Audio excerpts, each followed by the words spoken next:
everyone! In this video, I will show you how to get iOS emojis on Android. First things first, what you want to do is to head to your Google Play Store. Once you're here, head to the search bar and look up for iPhone emojis. Once you click enter, numerous apps will appear, but I highly recommend to use this application called iOS Emojis for Android. Click download and wait for it to install.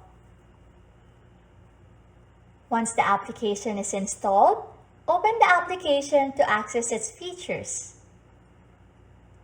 But first, a pop will appear to ask you the user if you're allowing the app to run through your phone.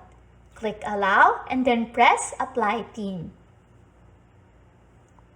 After that, proceed to any application that uses a keyboard. And that's it! You now have iOS emojis on your keyboard. Thanks for watching and happy scrolling!